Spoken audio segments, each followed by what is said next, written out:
Hey everybody, Mr.D here. Today I'm going to read you the story, Those Darn Squirrels, by Rubin, and illustrated by Daniel Salmieri.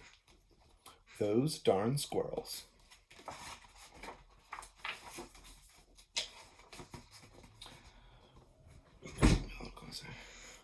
On the outskirts of town, at the edge of the forest, there was a little old house. The only thing older than the little old house was the man who lived in it.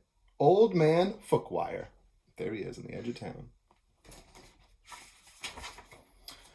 Old Man Fookwire was so old when he sneezed, dust came out. And he was also a grump. He hated pie. He hated puppies. The only thing he liked was birds. All summer long, the old man painted pictures of the birds that visited his backyard.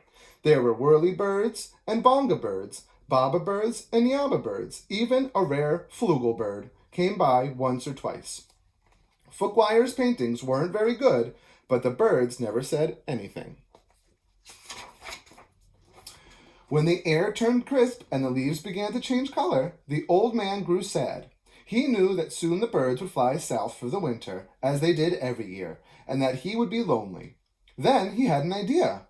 If I fed the birds, maybe they would stick around. So Old Man Fookwire built beautiful bird feeders and put them up all around his backyard. He filled the feeders with delicious seeds and berries, and soon birds came from all over the forest just to eat in the old man's backyard. But the birds weren't the only ones who liked the bird feeders. The squirrels did too. Not many people know this, but squirrels are the cleverest of all the woodland creatures. In fact, they're fuzzy little geniuses. They can make a house out of a tree, a bed out of a bunch of leaves, and a box kite out of twigs, dirt, and squirrel spit. They're also excellent at math. See? Abacus. Winter was fast approaching, and the squirrels needed to gather as much food as they could to get ready. So they decided to take some of the bird food.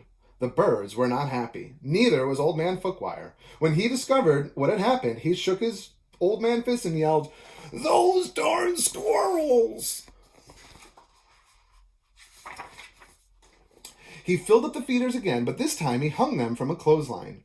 Then he went back inside, confident that the squirrels would no longer be able to get the seeds and berries. But the squirrels were determined. They devised a plan, and this time they took all the food from the bird feeders. Squirrels. The birds were furious. Yelled the bonga bird. "Those darn squirrels!" yelled Old Man Fookwire. "Yum," said the squirrels.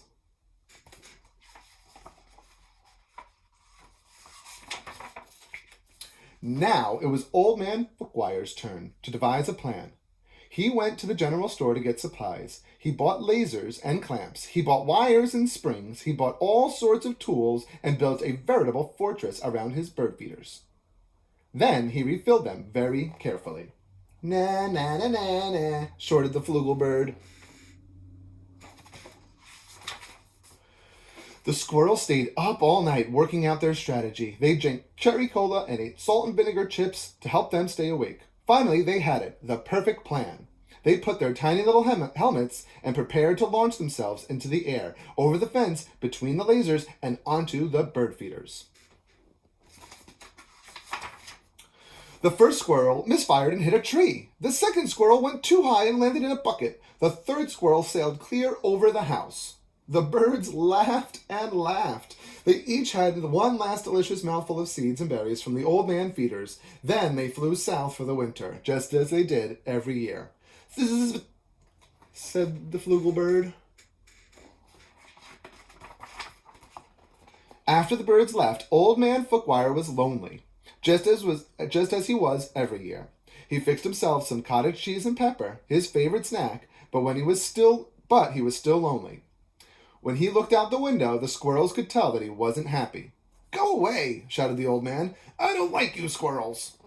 Look how sad. The squirrels held a meeting deep inside the tree. They decided to give the old man a present to make up for taking the seeds and the berries. Now, not many people know this, but squirrels are not only fuzzy little geniuses, they also collect just about anything they can find on the ground. These squirrels had a vast stockpile of spectacular junk to choose from. But what would Fookwire like? Bottle caps? popsicle sticks, postage stamps.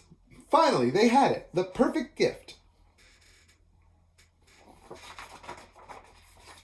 Those squirrels stacked all of their loose change on Old Man Fookwire's doorstep. There were dimes and pennies, there were nickels and quarters, there were even a few tokens from Coco's arcade.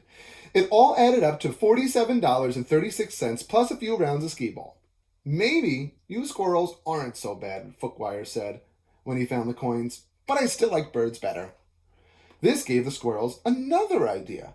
They raided their junk pile and again got to work. When Old Man Fookwire woke up the next morning, he was amazed to see that the birds had returned. Now, how could that be?